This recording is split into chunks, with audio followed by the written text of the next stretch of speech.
On to more news and updates around GST. The cut on auto parts, right, which is effective 22nd September. What's the impact on the space? We have the management of Lumax Group joining in, but Puneet joins in to set the conversation up for us. Puneet. Well, thank you for that. So very well documented that automobiles will be going from 28 to 18%, but so will auto parts. So we will see that reduction coming in on and as a benefit essentially for these auto ancillary companies, and Lumax is also definitely one of them.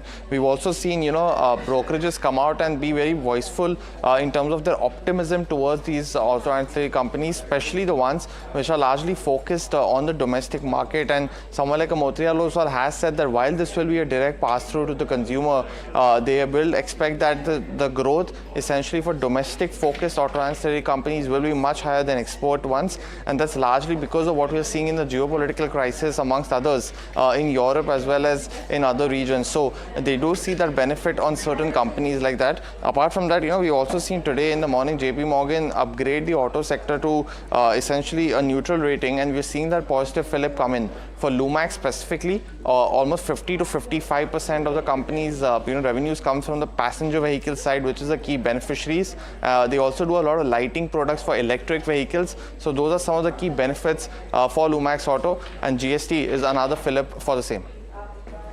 All right, thank you for that, Puneet. Deepak Jain with us, Chairman of Lumax Group. Mr. Jain, absolute pleasure speaking with you. I'm sure an internal calculation must have been done by now of what is the GST incidence on what part of your portfolio of products. Take us through what it's stacking up for you. So I think first and foremost, big compliments to the government for actually giving this whole rationalization of GST. It has been a long pending demand from the auto sector. I think it's going to have two kind of benefits. Number one, obviously, the whole consumption cycle will actually grow because the auto sector had been growing at a single digit. And I think now it has the ability and potential to actually push to a double digit. This also having a very direct correlation for the auto component sector. As you see, we say auto component has now single tariff line at about 18%. For Lumax particularly, most of the electrical items were already at 18%, but few of the items were at 28%, and that rationalized to 18%, we of course will be actually passing on the whole consumption to basically the end user. If I look at in 3 points of view, number one, as Lumax, we actually had given a guidance of about a 20 to 25% growth. I think now with this particularly timely intervention pre-festive season, I think the H2 may look more robust. And with that, hopefully, we should be able to be more towards the higher end of the 25% bracket. We still have to see how the pending demand, actually latent demand comes up. We still have to see how the orders book and the orders for basically the next 6 months relate. But we are very, very optimistic and bullish with basically these cuts coming in.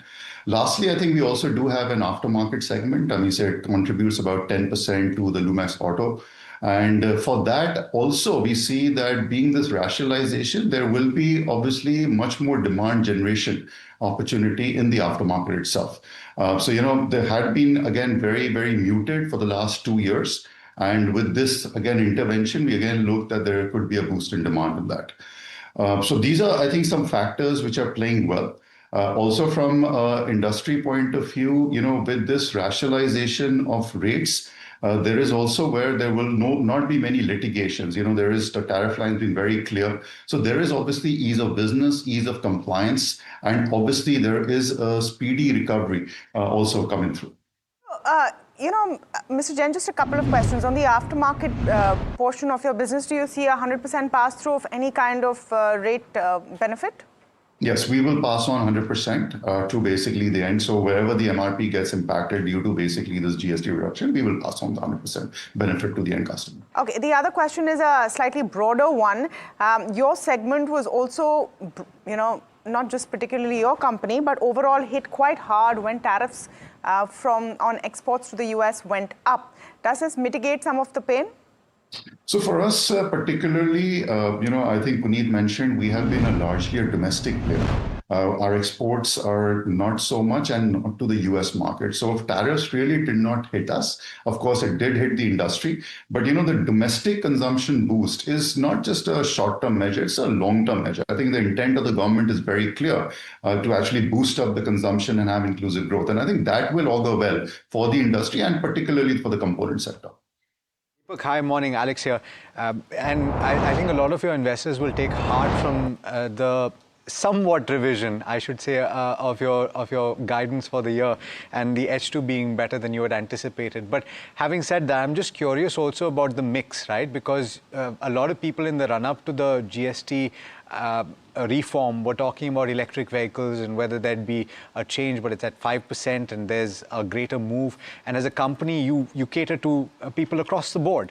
And so I'm just wondering, in terms of the margin mix and the volume mix that you might have heading into the second half, what does that stand at? And do you see an expansion further from this point on the margin front? Well, thanks, Alex. A very pertinent question. Actually, Lumax Group has two listed entities, Lumax Industries and Lumax Auto Tech. Now, from a Lumax Industries perspective, you have about 65% revenue coming from past car, and within that 65%, 1/3 is actually directly coming in from the segment, which is actually the small car segment. And of course, we have an order book, which is actually largely driven almost 50 to 60% by all EVs. I think in Lumax Auto, I think the segment breakup is about 55% pass cars and about 25%, you would say, the two-wheelers. And of course, balance 10% is in aftermarket and then 10% in commercial vehicles. So again, across segments, we see across segments a positive sign. I think the government's intent of maintaining 5% on EV is very relevant. Because this means there is also policy stability. We as a group have been actually advocating more revenue on the EV segment, both in pass cars and in two-wheelers. And that, I think, will augur well with whatever investments we have done for the future as well.